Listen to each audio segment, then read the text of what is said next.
নমস্কার বন্ধুরা, নবমিতাস কুকিং হাবে আপনাদের সবাইকে স্বাগত। বন্ধুরা, আমার আজকের রেসিপি ডিমের বাটি ভাপা। এই ডিমের বাটি ভাপা থাকলে মাছ মাংস আর কিছুই লাগবে না, এক থালা ভাত খাওয়া হয়ে যাবে। আপনারা পুরো ভিডিওটা দেখবেন, আর যদি ভালো লাগে লাইক শেয়ার কমেন্ট করবেন আর সাবস্ক্রাইব করে আমার পাশে থাকবেন। ডিমের বাটি ভাপার জন্য আমি এখানে 4টে ডিম নিয়েছি। এই ডিমগুলো প্রথমে আমি ভাপিয়ে নেব, তার জন্য আমি 4টে বাটি নিয়েছি। সবার প্রথমে আমি এই বাটিগুলোর মধ্যে একটু সর্ষের তেল মাখিয়ে নেব, যাতে না ডিমগুলো জড়িয়ে যায়। এই তেলটা আমি সব বাটিগুলোর মধ্যে মাখিয়ে নেব, একটা ব্রাশ দিয়ে মাখিয়ে নেব যাতে ভালো করে মাখানোটা হয়।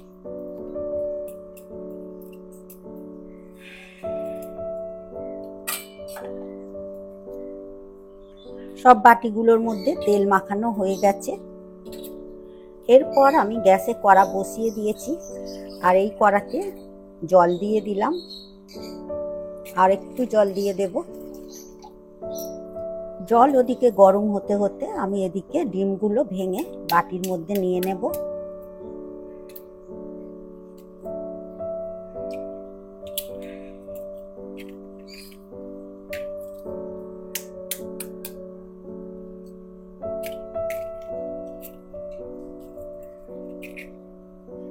সব ডিমগুলো ভেঙে নেওয়ার পর এই ডিমের মধ্যে অল্প অল্প করে নুন দিয়ে দেব। নুনটা আমি হাত দিয়ে দিচ্ছি যাতে সমানভাবে চারিদিকে পড়ে। চামচে করে দিলে সমানভাবে পড়বে না, এক জায়গাতেই হয়তো পড়ে যাবে। এরপর দেবো এর মধ্যে কাঁচা লঙ্কা কুচি, আর দিয়ে দেব ছোট ছোট করে কেটে নিয়েছি পেঁয়াজ কুচি, একদম সরু সরু করে কেটে নিয়েছি। এদিকে জলটাও ফুটে গেছে। এই জলের মধ্যে আমি একটা স্ট্যান্ড বসিয়ে দিলাম। স্ট্যান্ডটা উল্টো দিক করেই বসিয়েছি যাতে বাটিগুলো ভালো মতো বসে। এর মধ্যে এবারে বাটিগুলো বসিয়ে দেব, ডিমের বাটিগুলো বসিয়ে দেব। আমার এখানে কড়াটা ছোট হচ্ছে, সেই কারণে আমি কড়াটা চেঞ্জ করে নিলাম। এরপর এই কড়ার মধ্যে আমি ডিমের বাটিগুলো বসিয়ে দেব। একটা স্ট্যান্ড বসিয়ে দিলাম, দিয়ে একটা করে ডিমের বাটি বসিয়ে দেব।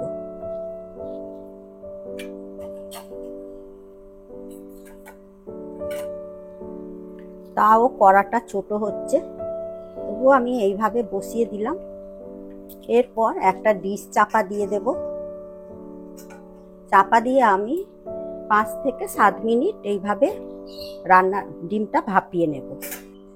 5 মিনিট পর ডিমের ঢাকনাটা খুলে দেখে নেব। একটা চামচের পেছন দিয়ে দেখে নেব কতটা কি সেদ্ধ হলো। লেগে নেই, মানে পুরোটাই হয়ে গেছে, ভালো মতো সেদ্ধ হয়ে গেছে। এরপর ডিমের বাটিগুলো নাবিয়ে নেব।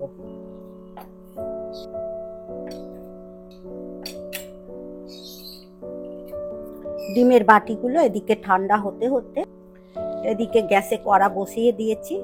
এই কড়ার মধ্যে দিয়ে দেব সর্ষের তেল। এদিকে তেলটাও গরম হয়ে গেছে। এরপর এই তেলের মধ্যে দিয়ে দেব আগে থেকে পেস্ট করে নেওয়া পেঁয়াজ। আমি এখানে 3টে ছোট সাইজের পেঁয়াজ পেস্ট করে নিয়েছি, সেটাই দিয়ে দিলাম। পেঁয়াজটা একটু ভেজে নেব, ভালো করে একটু ভেজে নিতে হবে। পেঁয়াজটা আমি প্রায় 2 মিনিটের মতো ভেজে নিয়েছি। এরপর এর মধ্যে দিয়ে দেব রসুন, 1 চামচ রসুন বাটা দিয়ে দেব। দিয়ে আবারও এই পেঁয়াজের সাথে রসুনটা ভেজে নেব। রসুনটাও পেঁয়াজের সাথে 2 মিনিটের মতো ভেজে নিয়েছি। এরপর এর মধ্যে দিয়ে দেব 1 চামচ আদা বাটা। আদা বাটাটা দিয়েও 1 মিনিটের মতো একটু নেড়ে নেব।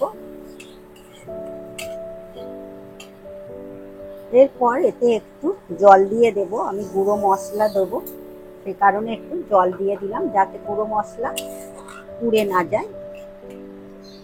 দিয়ে দেব হলুদ গুঁড়ো, ঝালের জন্য দিয়ে দেব লঙ্কা গুঁড়ো। আপনারা আপনাদের পছন্দ মতো ঝালটা দেবেন।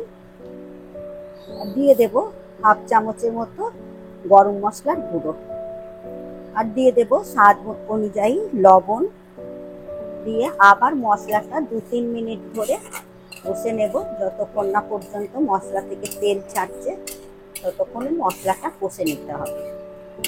আমি এখানে আমাদের যেমন ঝাল খাই সেই মতোই দিয়েছি, আপনারাও আপনাদের প্রয়োজন মতো দেবেন। এদিকে গ্রেভির মশলাটা কষে নেব। এরপর এর মধ্যে দিয়ে দেব 3 চামচের মতো সস, টমেটো সস দিয়ে দেব।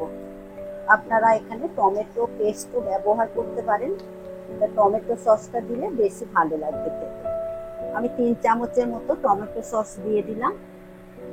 দিয়ে এই মশলার সাথে ভালো করে কষে নেব।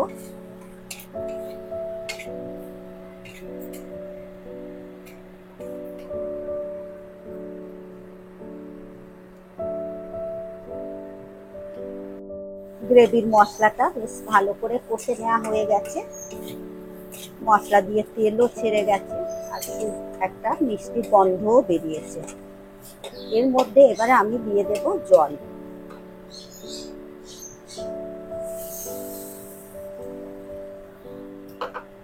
ভালো করে জলটার সাথে মশলাটা মিশিয়ে দেব। গ্রেভিটা এবার ভালো করে ফুটে গেলে ভাপিয়ে রাখা ডিমগুলো তুলে দেব। গ্রেভিটা ফুটে গেছে, এবারে আমি এর মধ্যে ভাপিয়ে রাখা ডিমগুলো তুলে দেব।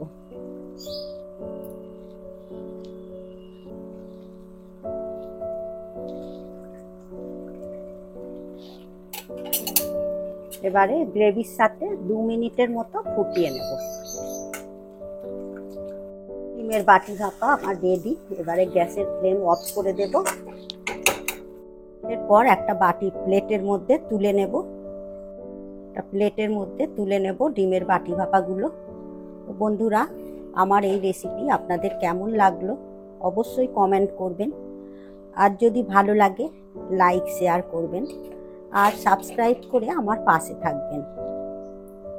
আপনারা সুস্থ থাকবেন, ভালো থাকবেন। আবার আসছি অন্য কোনো রেসিপি নিয়ে। ধন্যবাদ।